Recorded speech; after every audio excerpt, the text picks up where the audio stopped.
જૂનાગઢના ખડિયા રોડ પર આવેલ વિજાપુર ગામે રુદ્રરાજ ગ્રુપ દ્વારા દિવ્યાંગ બાળકોની સંસ્થાની મુલાકાત લઈ દિવ્યાંગ બાળકોને નાસ્તો કરાવ્યો।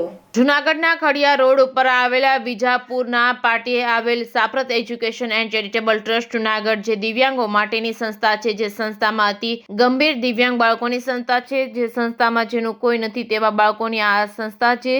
તે સંસ્થામાં આજ રોજ રુદ્રરાજ ગ્રુપના જીનેશભાઈ ભાયાણી, ગોપાલભાઈ ભેસણિયા, ભરતભાઈ બોરીચા તેમજ જયસુખભાઈ મોવલિયાએ મુલાકાત લીધી હતી। દિવ્યાંગ બાળકોને નાસ્તો કરાવ્યો તો સંસ્થાની કામગીરીને નિહાળી હતી। સંસ્થામાંથી ગંભીર દિવ્યાંગ બાળકો માટે ફિઝિયોથેરાપી સેન્ટર તેમજ હોસ્પિટલ, ભોજનાલય વગેરેની રૂબરૂ મુલાકાત લીધી હતી, જેમાં ખાસ સંસ્થા દ્વારા બાળકોને જે પ્રેમ આપવામાં આવે છે તેની સ્વાસ્થ્યની કાળજી ખાસ રાખવામાં આવે છે। ત્યાંની સ્વચ્છતા એ ઉડીને આંખે વળગે તેવી છે। ત્યાંના મેનેજમેન્ટ દ્વારા જન્મદિવસ, પુણ્યતિથિ જેવા પ્રસંગોમાં સંસ્થાના બાળકોને સહયોગી બનાવવા અપીલ કરી હતી। જૂનાગઢમાં પ્રવાસે આવતા પ્રવાસીઓને સાપ્રત એજ્યુકેશન એન્ડ ચેરિટેબલ ટ્રસ્ટની મુલાકાત લેવા અપીલ કરવામાં આવી હતી। Reporting by Pankaj Vegada, Bhesan.